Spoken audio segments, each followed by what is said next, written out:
Imagine waking up on Mother's Day, and your mother is gone. No note, no call, no goodbye, just silence. And a bicycle, found at the bottom of a ravine. This is exactly what happened on May 10th, 2020, in the quiet mountains of Colorado.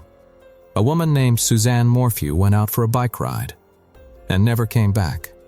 At first, it looked like a tragic accident, until investigators noticed something that didn't make sense. Her helmet was found miles away, and that was just the beginning, because hidden inside her home was a spy pen, recording secrets no one was supposed to hear.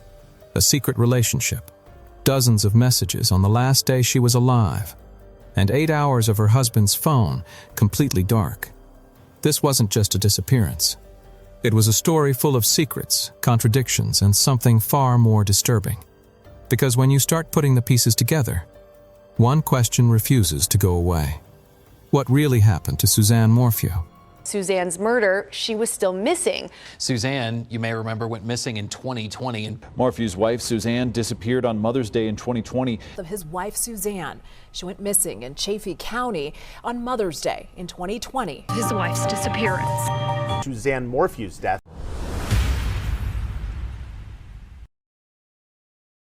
To understand what happened on that mountain, you first have to understand who Suzanne Morphew really was. Not the headline, not the case number, not the name on the missing persons report. The woman. Suzanne grew up in Alexandria, Indiana, a small, tight-knit town where everyone knew everyone. She was the kind of person people remembered. Warm, bright, the sort of woman who walked into a room and made it feel lighter. Friends from her hometown still talk about her that way, not in past tense, not with grief, but with this deep, quiet fondness that tells you everything about who she was before any of this happened. She met Barry Morphew in high school. He was a star baseball player, talented enough to be drafted by the Toronto Blue Jays. She was popular, well-liked, someone people gravitated toward naturally. By every outward measure, they looked like the perfect small-town couple. They married in 1994, built a life together, started a family. Barry launched a landscaping business. Suzanne became a schoolteacher, then stepped away from her career to raise their 2 daughters, Mallory and Macy. She poured herself into that role. Motherhood was not just something she did, it was something she loved, deeply and completely. Then in 2018, the family made a significant move. They left Indiana and relocated to Colorado, specifically to a home just outside the small mountain town of Salida in Chaffee County. The reason, friends said, was to be closer to Mallory, who was attending college nearby. The mountains became Suzanne's new world. She discovered mountain biking, fell in love with the landscape, and by all appearances settled into this new chapter of her life with the same warmth she had always carried. But here is what no one outside that house knew. That warmth was covering something painful. Something that had been building for years beneath the surface of a marriage that looked perfect in every photograph. According to a detailed report by CBS News, which reviewed investigative evidence from the case, Suzanne had texted Barry just 4 days before she disappeared with a message that was impossible to misread. It said, plainly, "I'm done. I could care less what you're up to and have been for years. We just need to figure this out civilly." 4 days before she vanished. That text was not an argument. It was not frustration in the heat of a moment. That was a woman who had made up her mind, a woman who had already decided her marriage was over, and a woman who investigators would later believe may have paid an unimaginable price for that decision. Now ask yourself this. If a wife tells her husband their marriage is finished, and 4 days later she disappears, what is the first thing that should cross your mind? Keep that question close, because every piece of evidence in this story will pull you back to it. On the morning of May 9th, 2020, the day before Mother's Day, Barry left their home early for a work job in Broomfield, roughly 160 miles away. He later told investigators the marriage was doing fine. He said they had dinner together the night before. He said everything was normal. But Suzanne's own words, saved in her phone and her iCloud account, told a completely different story. Investigators found a document she had created on May 8, just 1 day before she was last seen alive.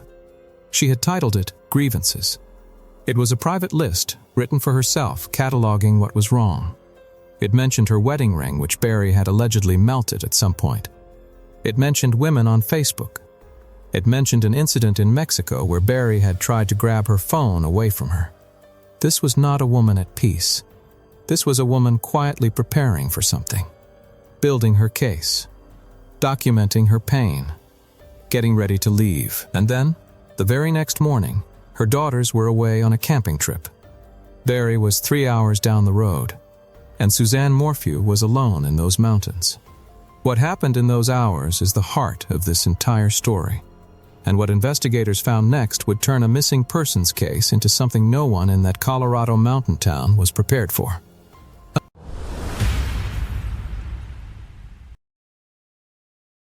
It was 7:31 in the evening on Mother's Day when 2 Chaffee County Sheriff's deputies found it.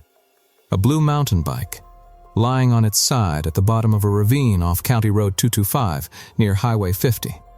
The handlebars twisted, the front tire pointing downward into the rocks. From a distance, it looked like an accident.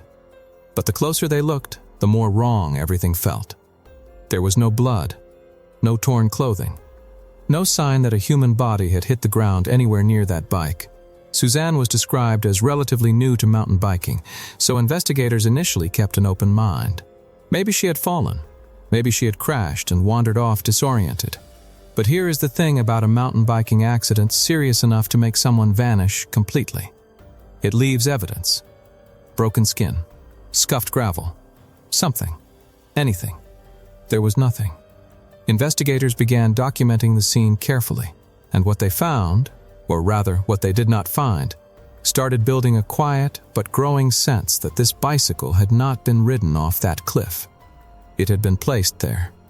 Then, days later, came the detail that changed everything. Suzanne's helmet was discovered approximately 1 mile away from the bike, lying off the south side of Highway 50. 1 mile. Think about what that means. If Suzanne had crashed and her helmet had come off, it would have been near the bike, near her body, not a mile down a highway. The only explanation that made physical sense to investigators was that the helmet had been thrown, possibly from a moving vehicle, at some point after Suzanne disappeared. The scene was not an accident. The scene was a stage. CBS News, in its in-depth investigative report on the case, documented that alongside the bike and helmet being found in separate locations, Suzanne's sunglasses and hydration backpack were discovered still inside her car. These were items she never rode without. Her driver's license was there. Her credit cards were there. The only thing missing from that car, besides Suzanne herself, was her phone. Pause on that for a moment. A woman packs nothing, leaves her essentials behind, takes only her phone, the one device that could track her location, receive messages, and hold every secret she had been keeping. And her bicycle ends up at the bottom of a ravine with no evidence she ever rode it there. This was not a woman who went for a morning ride. Something happened inside that house, or just outside it, and the bike was placed there afterward to make it look like she had. Now investigators had a new, much darker question pressing down on everything. Where was Barry during all of this? Barry had told investigators he left for work in Broomfield early that morning, a job site roughly 160 miles away. He said he texted Suzanne to wish her a happy Mother's Day and got no response. He said a neighbor eventually called him about Suzanne being missing. He said he drove back. He said a lot of things. But the 2024 autopsy report, released nearly 4 years after Suzanne disappeared, added a detail that punched a hole straight through the idea that no one knew what happened that morning. Toxicology testing on Suzanne's remains confirmed caffeine in her system. Investigators had already documented that Suzanne was a regular morning coffee drinker, and that a half-finished cup of coffee found on the kitchen counter on the morning of May 10th contained only her DNA. She had woken up. She had made her coffee. She had been alive and present in that house. And then she was gone. No accident, no trace, no body for over 3 years. Just a staged scene on a Colorado mountain road, a missing phone, and a husband whose account of that morning was about to develop more holes than investigators could count. Something was deeply, deliberately wrong here. And the investigation had barely begun.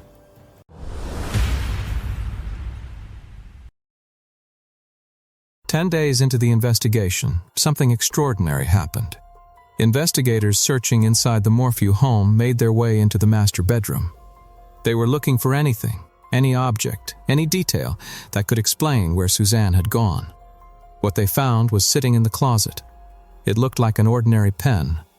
Black. Unremarkable. The kind of thing you would walk past 100 times without a second glance. But this was not a pen. It was a spy pen, a voice-activated recording device disguised as an everyday object. Suzanne had purchased it herself. She bought it because she suspected Barry of having an affair. Her plan was to place it somewhere near him, capture his conversations, and finally learn the truth about what her husband was hiding. What she captured instead changed this entire case forever. The pen had recorded Suzanne, not Barry, Suzanne, and she was talking to another man. His name was Jeff. According to Denver 7's in-depth coverage of the preliminary hearing, court testimony confirmed that investigators listening to those recordings heard intimate conversations between Suzanne and this man named Jeff. Conversations so personal that detectives immediately understood there was an entirely hidden dimension to Suzanne Morphew's life. A dimension that even her closest friends, her sister, and the people who loved her most knew absolutely nothing about. But who was Jeff? That single question took the FBI 6 full months to answer. 6 months of digging through deleted accounts, encrypted messages, and carefully erased digital trails before they finally had a name. Jeff Libler, a married father of 6 living in Michigan. A man Suzanne had known since her teenage years back in Alexandria, Indiana. They had crossed paths in high school, shared a brief connection, and then life had pulled them in completely different directions for decades. Until 2018. After the Morphews relocated to Colorado, Suzanne sent Jeff a message on Facebook. 2 words that cracked open a door neither of them would close again. Howdy, stranger. From that single message, according to court testimony, the two began talking almost every single day. What started as reconnecting with an old face became something far deeper. A relationship built across state lines, through encrypted apps, secret accounts, and carefully planned private meetings. They met in person at least 6 times. New Orleans, Michigan, Texas, Indiana, Florida, every trip hidden, every detail protected. They exchanged hundreds of hours of phone calls and messages through WhatsApp and LinkedIn accounts created specifically to stay invisible. Intimate photographs. Plans for the future. Words Suzanne had clearly stopped expecting to hear inside her own home. At one point, they talked about leaving everything behind, moving to Ecuador and building a completely new life together. Hold that thought for a second. A woman trapped in a marriage she had already decided to leave, a secret relationship lasting nearly 2 years, escape plans that stretched all the way to another continent, and a text sent to her husband 4 days before she vanished that read plainly, "I'm done." This was not someone still making up her mind. She had already chosen.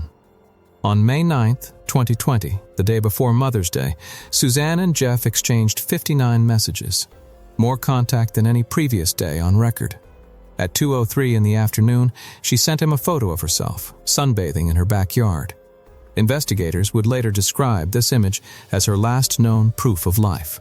It was the final moment anyone outside that house had contact with her. Minutes later, Barry texted Suzanne saying he was on his way home. She never replied.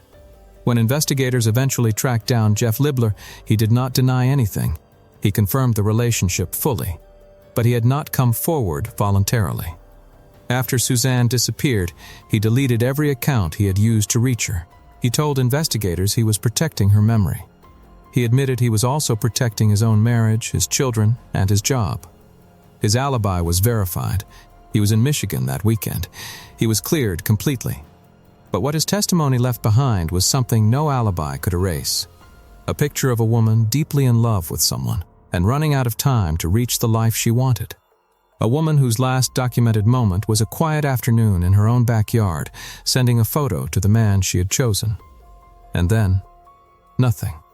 No final message. No goodbye.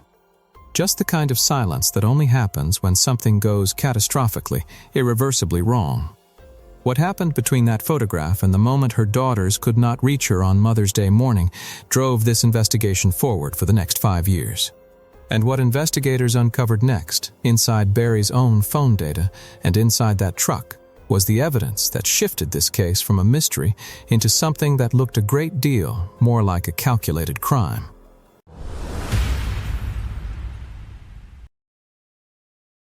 When Suzanne stopped responding to messages on the afternoon of May 9th, investigators needed to understand exactly where Barry Morphew was and exactly what he was doing. They had his phone records. They had his truck data. And what those two sources revealed, when placed side by side, created a timeline that Barry's own words could not explain away. His phone records showed something striking. In the hours after he arrived home on May 9th, his cell signal was pinging in rapid, erratic patterns all around the exterior of the house. Not stationary, not moving in a straight line, bouncing, fast, from one side of the property to the other. When FBI agents showed Barry this data and asked him to explain it, he had an answer ready. Chipmunks. He told investigators he had been running around his property shooting chipmunks. He said they were a constant nuisance at the house. He even told them he had personally shot 85 chipmunks in the 2 years he had owned that Colorado property. The world's first chipmunk alibi. But here is where that explanation collapsed under its own weight. Investigators found no evidence of chipmunk shootings anywhere on the property. No bodies, no shell casings in patterns that matched his story. And not a single neighbor reported hearing any kind of gunfire or unusual disturbance during those hours. More damaging than the lack of evidence was the timing. Barry's phone went into airplane mode just 3 minutes after he arrived home, while Suzanne's phone was still actively receiving messages from Jeff Liebler. From that point forward, for nearly 8 hours, there was no recorded activity on Barry's phone at all. According to CBS News' comprehensive report on the case, which reviewed thousands of pages of investigative documents, agents used a method called digital vehicle forensics to extract data directly from Barry's Ford truck computers. What the truck recorded told a story that directly contradicted everything Barry had said about that night. Barry had told investigators he went to bed early, around 8 p.m. The truck said otherwise. At approximately 9:30 p.m., while Barry claimed he was asleep, the truck was put into reverse and backed toward the house. Investigators believed this was the moment something was loaded into the vehicle. The truck's door sensors recorded activity beginning as early as 3:25 a.m. on May 10th. Opening, closing, opening again. Someone was moving in and out of that truck in the middle of the night, hours before Barry claimed he had even woken up for work. And then came the route. Barry had told investigators he drove straight to Broomfield for his job. But the data showed he took a different road, a detour along Highway 50, the same highway where Suzanne's helmet had been found. When asked about the detour, Barry said he had spotted an elk and wanted a closer look. First chipmunks, then an elk. What investigators found when Barry finally reached Broomfield stripped away any remaining possibility that these were innocent explanations. Surveillance cameras captured Barry Morphew making 5 separate trash runs across the Broomfield area that morning. A bus stop, a hotel trash can, a McDonald's, a dumpster in a men's warehouse parking lot. A 5th location where he told investigators he threw away tranquilizer materials. 5 different locations. 5 separate stops. All to dispose of items he claimed were just general truck clutter he wanted to clear out without paying landfill fees. No one carries 5 bags of rubbish to 5 different locations across a city to avoid a landfill fee. Inside the Morphew home, investigators found something else that pulled this picture into sharp, disturbing focus. In the family's dryer, buried among its contents, was a small clear plastic cap, the kind used to seal a syringe before it is loaded into a tranquilizer dart. Barry openly admitted to investigators that he owned a tranquilizer gun and had used a compound called BAM to sedate deer on his property. According to the 2025 grand jury indictment, Barry Morphew was the only private citizen in that entire area of Colorado who held a prescription for BAM. Not another individual. Not another business. Only Barry. And there was one final detail that investigators documented carefully in those first days after Suzanne disappeared. When officers spoke with Barry, they noticed something on his body. Scratches on one arm, injuries on both hands. Barry said he got them from tree branches while searching for his wife. Investigators believed those marks told a completely different story, one that pointed not to a search through wilderness, but to a struggle inside a home where no one else was watching. Every piece of evidence in this chapter pointed in the same direction. The question was no longer whether something had happened in that house. The question was whether a court of law could prove it beyond any doubt. And the answer to that, when it finally came, shocked everyone who had been following this case from the very beginning.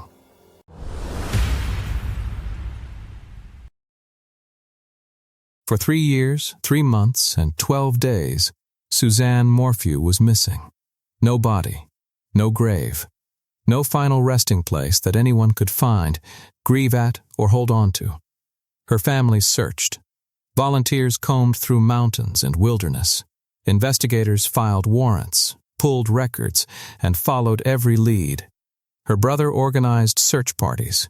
Her friends kept her name alive.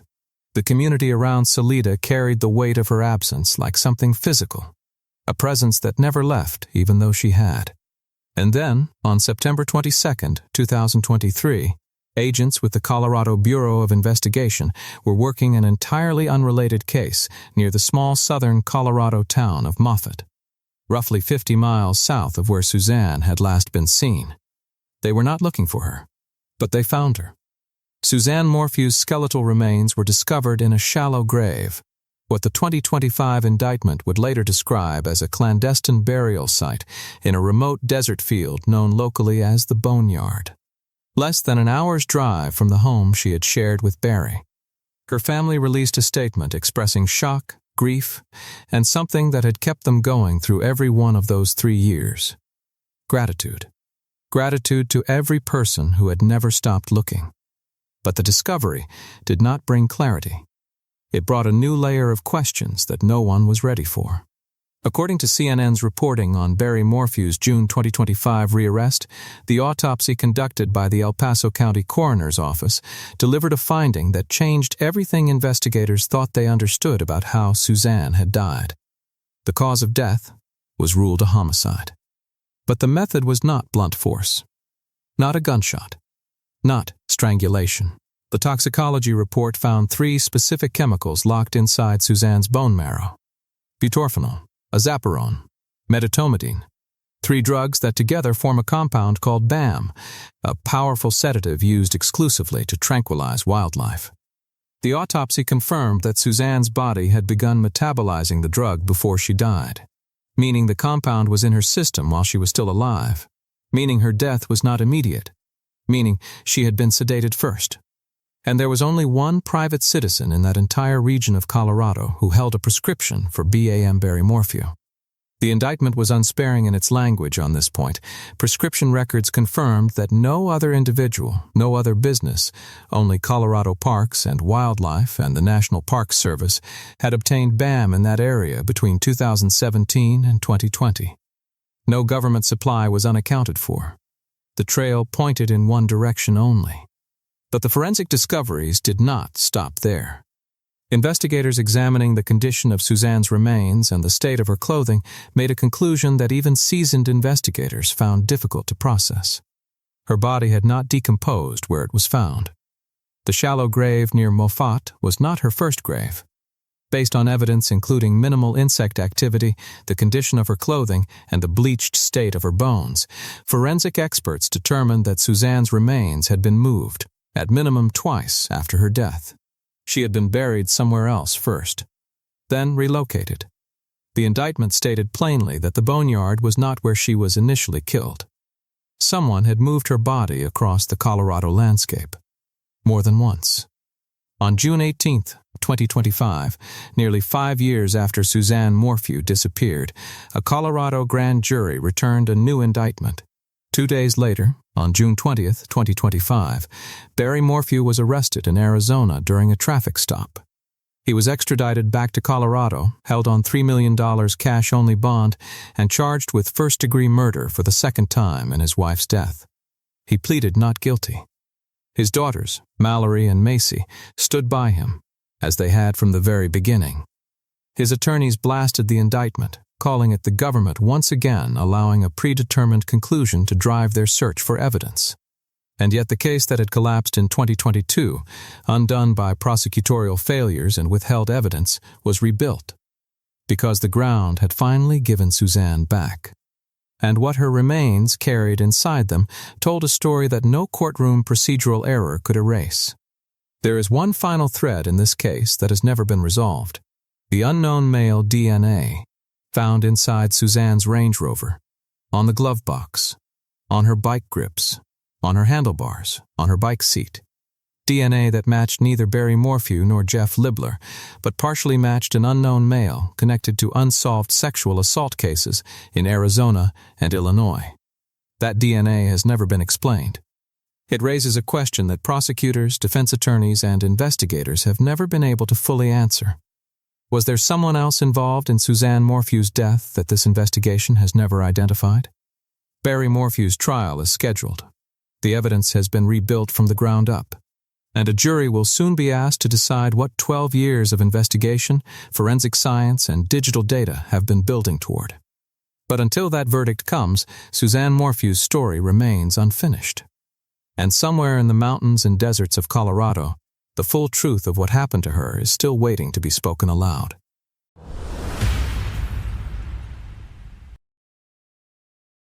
Right now, as this story exists, the case is moving toward trial. But in January 2026, something happened that stunned even the people who had followed every twist of this investigation. Barry Morphew, while awaiting trial for his wife's murder, secretly signed paperwork authorizing Suzanne's remains to be cremated at a funeral home in Colorado Springs. Prosecutors found out one day before it was scheduled to happen. They stopped it. Suzanne's brother publicly called Barry a soulless predator with no possibility of redemption. Her sister and brother both strongly objected to the cremation. Her daughters, still standing by their father, withdrew their legal motion regarding the remains in March 2026. A family fractured. A mother's body at the center of a courtroom fight. And a trial set for October 2026 that will finally ask a jury to decide what happened on that Colorado mountain. This case has required extensive research across hundreds of documents, court records, and investigative files to cover every angle properly. If you want to read the complete investigation for yourself, all resource links are in the description. Suzanne Morphew deserves the truth. She always did.